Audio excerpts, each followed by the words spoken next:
Olá, gente. Professor Marcos Dominício, professor de arte. A gente continua com o nosso cursinho preparatório PAS, o Enem, né, que é promovido pelo governo do estado do Maranhão. Corre lá na plataforma Consalve Dias que a gente está sendo preparado pela Secretaria de Educação. Corre lá, gente. Tem muita informação. Onde? Vai no link, porque tudo que eu for falando aqui nessa aula e nas outras já está lá disponível para vocês. É uma oportunidade única. O que a gente vai falar hoje, professor? A gente vai falar sobre questões do Enem ainda e falar sobre arte contemporânea. Só para esclarecer para vocês, arte contemporânea, ela começa ali mais ou menos depois da Segunda Guerra Mundial. Professor, tem um tempo correto, uma data correta? Não, de maneira alguma. O que você tem? Você tem um período até o que a gente vivencia hoje chamado de arte contemporânea. É um formato só? É um padrão só? Não. Como é que a gente tem? Tudo que é produzido hoje, inclusive com novas tecnologias, é também um processo de arte contemporânea. E esses processos variam. Nesse exato momento, a gente vai falar sobre arte conceitual, para que vocês entendam. Arte conceitual é um dos ganchos atuais da arte contemporânea. Questão 21, Enem 2020. Né? Estou sendo gravado nesse momento. Beijo para minha coordenadora, que já vai me dar bronca. Né? A obra de Joseph Kosuth data de 1965 e se constitui por uma fotografia de uma cadeira exposta e um quadro com o verbete cadeira. Trata-se de um exemplo de arte conceitual que revela o paradoxo entre a verdade e a imitação, já que a arte é. Meu câmera aqui do estúdio, ele é especialista em arte, entendeu? Ele costuma dizer o seguinte, isso aqui é arte? Aí eu costumo dizer para ele, tu é especialista em arte? Não. Então, não te mete numa coisa que você não sabe. Eu vou dizer a mesma coisa para vocês. Professor, mas quando isso é arte? Bom, se o teu padrão estético interfere na tua capacidade de interpretar, eu vou correr na filosofia, que é o nosso gancho para entender arte conceitual. Já que meu câmera ele ficou reprovado de filosofia 2 anos seguidos, a gente está discutindo sobre isso. Cadeira, a fotografia da cadeira e a palavra cadeira escrita. Deixa eu ver se tem uma imagem maior aqui para vocês entenderem. Bom, eu tenho 3 situações. É óbvio que a cadeira não é uma obra de arte. A cadeira é um objeto. Só que na hora que eu ressignifico esta obra, na hora que eu repenso a obra, na hora que eu coloco uma outra visão... Ah, agora eu entendi. Não é o objeto em si. Quanto vale a tua ideia? Quanto vale o teu pensamento? Quanto vale o teu conceito? Quando é que você tem, por exemplo, bloqueio criativo, quando você está escrevendo uma produção textual? Aqui, eu não estou validando o objeto em si. E aí, nesse caso, vocês têm todos os motivos de dizer assim, mas isso é arte? Eu estou colocando esta cadeira com uma outra conotação, com uma outra interpretação, um outro significado. No dadaísmo, a gente convencionou chamar isso de ready-made. Ready-made, facilitar aqui para mim intérprete. Ready-made significa quando eu pego um objeto e ressignifico. Eu sempre coloco para os meus alunos.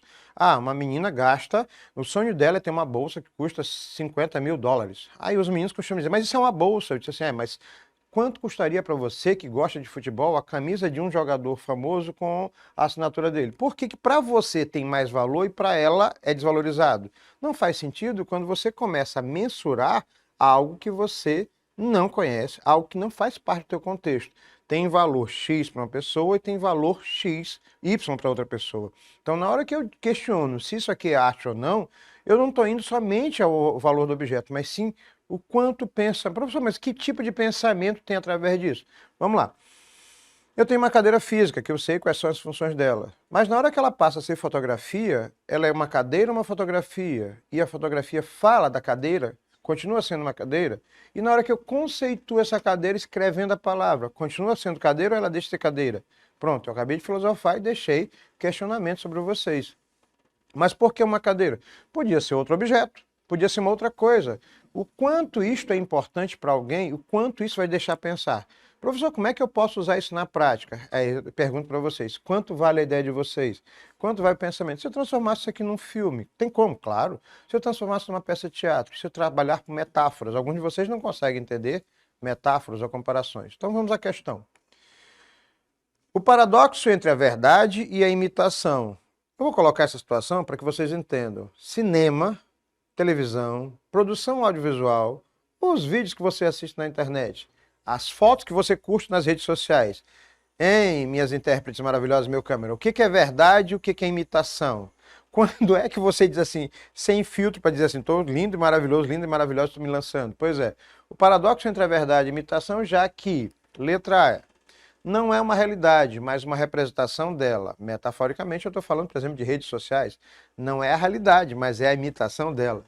Fundamenta-se na repetição, construindo variações. Bom, eu tenho repetição do mesmo objeto, do mesmo conceito, ou são três formas de ver a mesma coisa sobre ângulos diferentes. Não se define, pois depende da interpretação do fruidor, ou seja, de quem está olhando. Espera aí, mas eu sei que aquilo é uma cadeira, então eu vou definir, talvez seja essa. Resiste ao tempo, beneficiada por múltiplas formas de registro. Pode ser que sim, pode ser que não. Essa cadeira é finita. Talvez a fotografia não seja. Talvez eu jogue numa nuvem, ou a palavra cadeira se perca como significado. Vai que daqui a 100 anos a palavra cadeira não significa cadeira. Como assim, professor? Existem palavras que a gente usa hoje que elas não têm o mesmo significado que existiam alguns anos atrás, há décadas atrás, há centenas de anos atrás, há séculos. Redesenhe a verdade aproximando-se das definições lexicais. Bom, a nossa resposta é: a cadeira e os vários conceitos dela, nem todos representam a realidade, mas sim uma representação ou a forma como cada um de nós vê.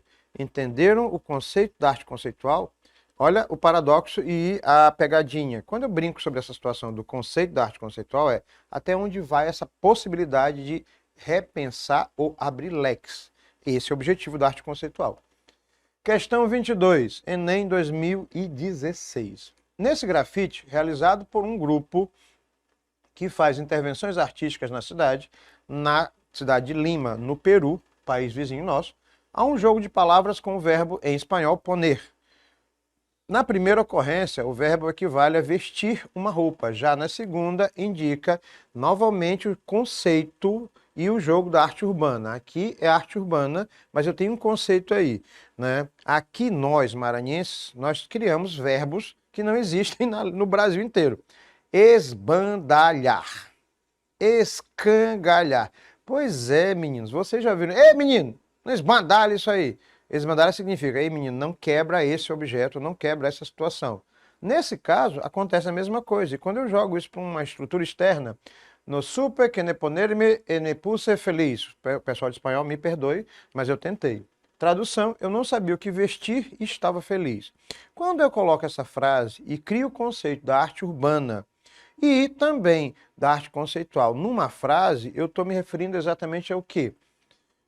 Na segunda, nesse caso, é o início de uma ação, é uma mudança de estado, há uma conclusão de ideias, há uma simultaneidade de fatos ou a continuidade de processo. Vamos voltar na frase.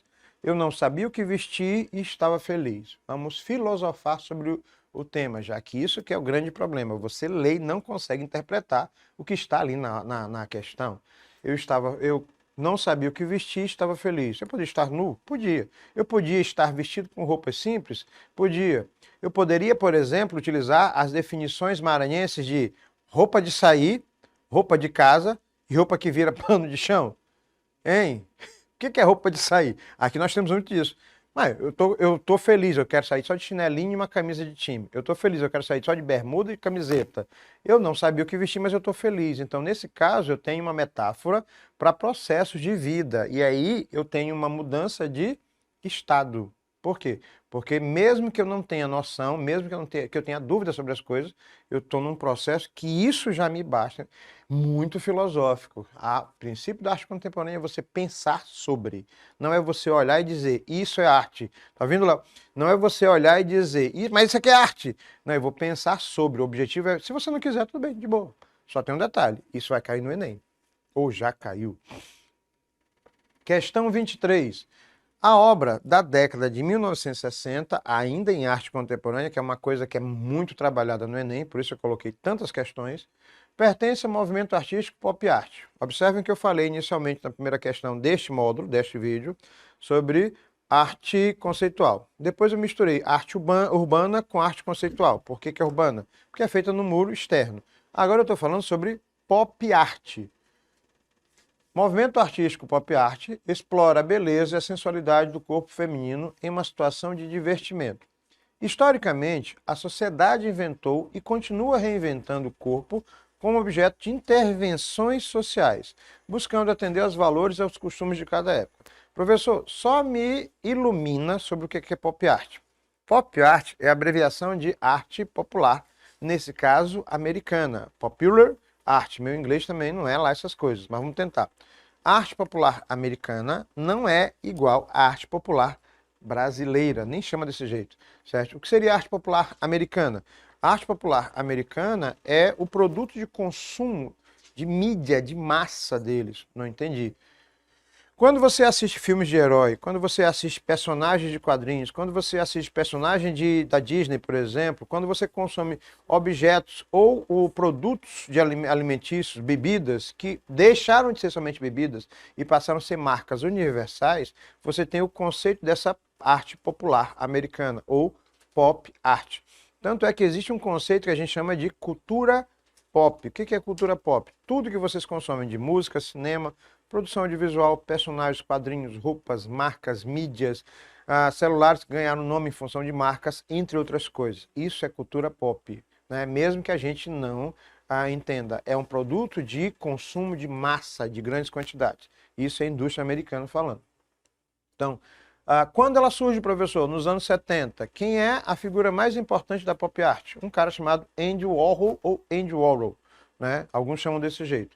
E nos anos 70, no final dos anos 70, ele preconizou, ou seja, ele disse o que ia acontecer nos anos seguintes. E disse, nesse exato momento da história do mundo, todo mundo vai ter direito aos seus 15 minutos de fama. Tenho os meus já bastante, por quê? Porque eu estou gravando vídeo para vocês. Mas na hora que você grava um vídeo e coloca na internet, seja de 1, 2, 3, 15 minutos, é capaz talvez que você viralize ou talvez algumas pessoas olhem. Na hora que alguém te olhar na internet, nem que seja 10 pessoas, você já deixa de ser uma pessoa anônima, né? A imagem, uma garota com bola do Roy Lichtenstein. Esse nome é complicado, mas ele é americano, apesar do nome ser do leste europeu. Professor, mas o que isso tem a ver com a pop art? Parece um quadrinho, de uma história em quadrinhos, né? A gente chama de Pantone, é um adesivinho que vai dando essa textura. A pergunta é, por que a figura feminina? Bom, a questão é, na produção desses preceitos, a erotização do corpo feminino tem sido constituído pela realização de exercícios físicos sistemáticos e excessivos. É que talvez nós tenhamos isso na imagem. Ela está fazendo uma atividade física com bola, teoricamente. Mas não era só para ser uma atividade física? Onde é que eu estou erotizando este corpo? Que é um problema gigantesco do século XX e que a gente tem rebarbas lamentáveis disso até os dias de hoje.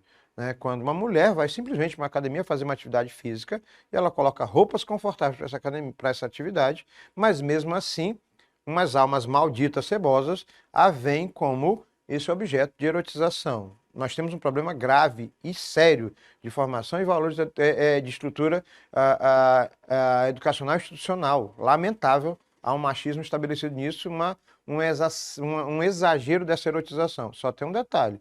Nesse caso, eu lamento dizer que a arte tem parte nisso.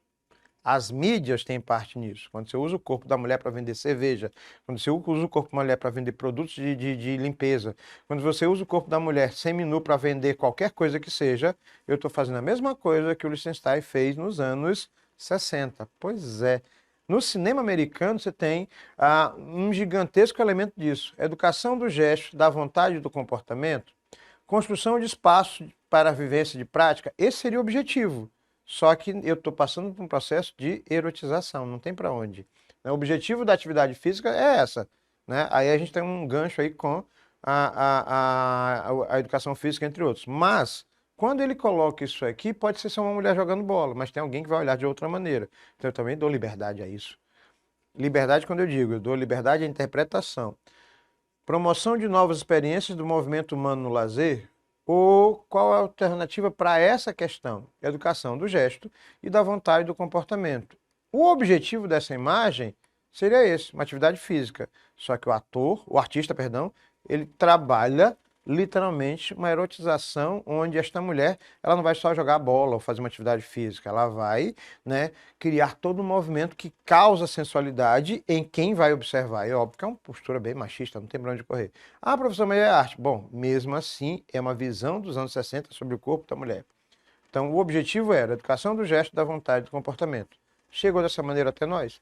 Não. Ainda em arte contemporânea, a gente tem um gancho chamado de land art, ou land art. Né? O que é land art? Land, terra, arte, ainda todo mundo sabe o que é.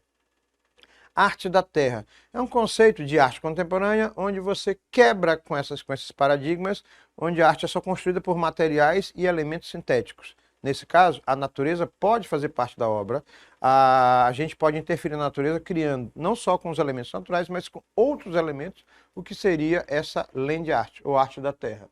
Questão 24, Enem Digital 2020. Na obra Campo Relampejante, vou já aumentar a imagem para vocês, de 1977, o artista Walter de Maria coloca hastes de ferro em espaços regulares em um campo de 1.600 metros quadrados no Novo México. O trabalho faz parte do movimento artístico, do movimento artístico chamado Land Art, que trata de, vamos dar uma aumentada. Bom, o que ele fez? Explicando para vocês entenderem. Ele tem um campo bem grande, né, com vegetação rasteira, e ele coloca dezenas, centenas de hastes metálicas. Essas artes, elas funcionam como para-raio. Então, na hora que tiver uma nuvem desse tipo, é óbvio que você vai ter este tipo de desenho que está acontecendo. Os raios estão sendo puxados para onde tem as hastes metálicas, criando literalmente um processo onde a fotografia, o registro fotográfico desse momento, cria algo único. Por isso que é chamado de campo relampejante. O objetivo era justamente esse. É land art. Eu vou mexer com elementos da natureza, mas também vou criar novas estruturas. O objetivo disso é, vamos lá, qual é a pergunta? O trabalho faz parte do movimento artístico chamado Land Art, que trata de, letra A, constituição da cena artística marcada pela paisagem natural, modificada pela multimídia? Talvez sim, com certeza, é uma boa possibilidade. Letra B, ocupação de local vazio, sem função específica, passando a coexistir e existir como arte? Bom, eu tinha acabado de falar sobre isso com vocês. Eu tenho um espaço, naturalmente físico, aberto, livre, e que eu posso reconfigurar sem danificar, isso é importante, sem alterar a estrutura, e criar uma obra de arte. Pode ser a letra A ou a letra B. Letra C, utilização de equipamentos tradicionais? Já estou dando como suporte para a atividade artística? Talvez sim, talvez não. Letra D. Divulgação de fenômenos científicos que dialogam com a estética da arte. Fenômenos científicos. Ele está falando dos relâmpagos. Mas todas as obras de land art têm relâmpagos ou elementos desse tipo? Não. Ela pode ser mais estática. Nesse caso, o artista optou em criar essa estrutura. Arriscado, arriscado. Mas ficou bonito, vamos ser sinceros. Olha só. Né? Tem relâmpagos que são puxados justamente para o ponto. Letra E. Exposição da obra em locais naturais, institucionais, abertos ao público. Gente, nem todas as obras de land art, ou seja, essas intervenções em lugares naturais, elas são abertas ao público, algumas são feitas em lugares completamente inóspitos. Professor, o que o artista ganha nisso? Né? O que você perde nisso? Pensar fora da caixinha. O objetivo é criar intervenções e criar esse murmurinho que vocês estão fazendo. Mas isso é arte? A resposta é ocupação de um local vazio, sem função específica, porque naturalmente é um campo aberto, passando a existir como arte. Por quê? Porque na hora que ele coloca as hastes metálicas e puxa os raios naturalmente e involuntariamente para a situação, ele cria uma nova estrutura. Questão número 25, Enem 2019. Vamos lá. Arte contemporânea ainda. Para que a passagem da produção ininterrupta da novidade a seu consumo seja feita continuamente, há necessidade de mecanismos, de engrenagens, uma espécie de grande máquina industrial, incitante, tentacular, entra em ação. Mas bem depressa, as simples leis da oferta e da procura, segundo as necessidades, não valem mais. É preciso exercitar a demanda, exercitar o acontecimento, provocá-lo, espicaçá-lo, fabricá-lo, pois a modernidade se alimenta disso. Coquelin falando sobre arte contemporânea. Professor, eu não entendi nada do que está escrito aqui. Eu estou falando de um teórico, né, que vai falar sobre o que nós consumimos. Eu vou esmiuçar em pedaços. Continuamente, necessidade de mecanismos de engrenagem. Isso aqui é uma metáfora. Esses mecanismos de engrenagem são o que estimula você a consumir TV. O que estimula você a ficar passando o dedo no celular para consumir as redes sociais? O que estimula você a assistir um filme, ou comprar um ingresso da prévia de um filme? O que te estimula a publicar nas redes sociais? Então, essas engrenagens é o que a gente chama de simples lei da oferta e da procura. Aquilo que eu procuro, aquilo que eu quero, as redes sociais chamam de algoritmo. Pois é, né? Já ouvi essa palavra, professor. Eu vou assistir um filme numa plataforma de streaming. Daqui a pouco tem uma mensaginha. Como você assistiu isso aqui, você tem isso aqui. Então, nessa nossa última questão, eu vou falar o seguinte. No contexto da arte contemporânea, o texto da autora Anne Coquelin reflete ações que explicam e explicitam o quê? Métodos utilizados pela arte, investimentos realizados por mecenas, patrocinadores, interesse do consumidor de arte, práticas cotidianas do artista ou fomentos públicos à cultura. Eu estou falando de produção de cultura de massa. Eu vou fazer um filme que custa 300 milhões para receber 1 milhão de dólares. Eu vou fazer um filme de 300 milhões para receber 1 bilhão. Ou seja, como é que funciona essa máquina? Como é que funciona essa engrenagem? Será que eles sabem o que eu quero? Por que o filme flopa? Por que determinada série é boa? Ah, agora eu entendi. Nesse caso, são os métodos utilizados que nem sempre são tão agradáveis no mercado da arte. Não sejam ingênuos. Nada que você consome de produto de cultura e de mídia é feito aleatoriamente. Professor Marcos Dominici, professor de arte, a gente vai ficando por aqui. Corre lá na plataforma Gonçalves Dias, lá no YouTube. Segue a gente no Instagram, que tem muita coisa ainda no nosso cursinho preparatório PAS, Poema, Enem. Fui, gente. Um abraço.